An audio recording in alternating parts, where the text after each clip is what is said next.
You pull up to the pump, squeeze the handle, and watch the numbers spin out of control. We all know the sting of filling up.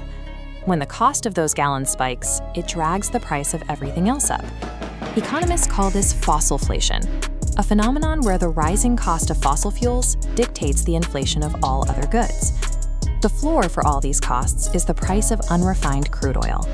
It trades on a global market, reacting in real time to shifts in supply and demand. When geopolitical tensions escalate, like the 2026 conflict in Iran, global markets panic about future oil reserves. That fear immediately pushes the cost of a barrel higher. Global crude prices provide a baseline, but the final cost at the pump is filtered through a gauntlet of national taxes and hyperlocal algorithms. This bar chart compares the retail price of a gallon of gas across different regions, and the gaps are enormous. European drivers pay significantly more than drivers in the United States, while countries like Malaysia pay a fraction of the cost. That massive gap comes down to government intervention. In Europe, governments add heavy taxes to fuel. They also use carbon pricing mechanisms, like the emissions trading system, to force energy producers to pay for the greenhouse gases they emit.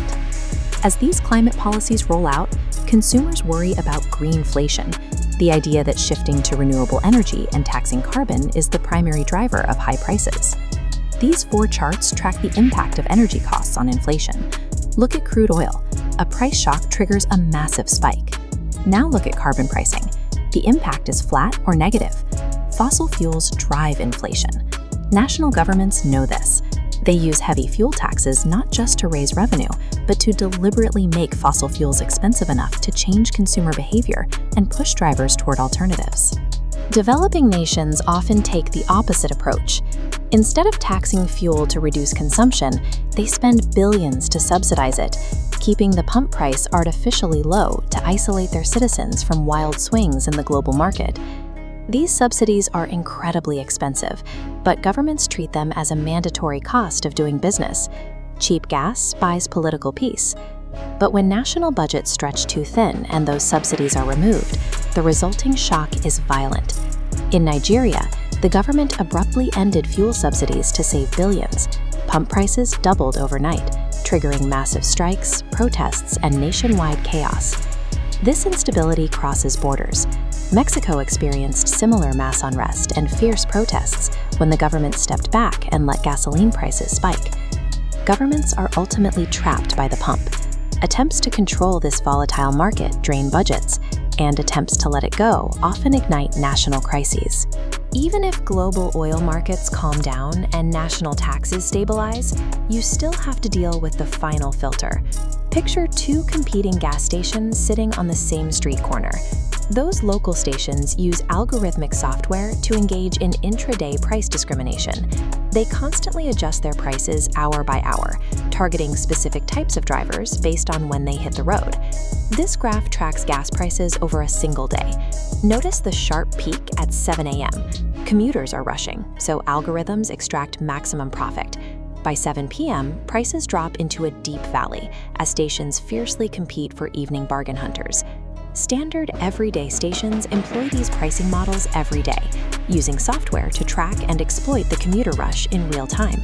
Global supply chains and national tax policies set the baseline, but local algorithms override them by directly exploiting the exact timing of your daily routine. In early 2026, the German government proposed new legislation to fight this algorithmic manipulation.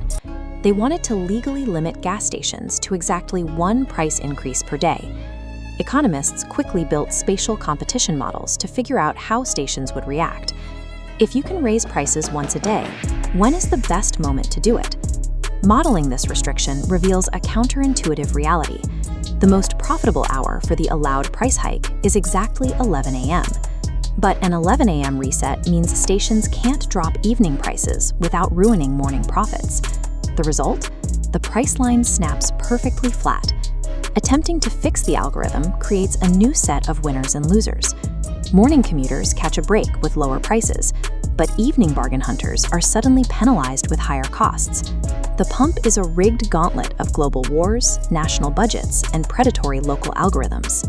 Because this volatility is baked into the fossil fuel market, regulating the price simply shifts the financial burden from one group of drivers to another.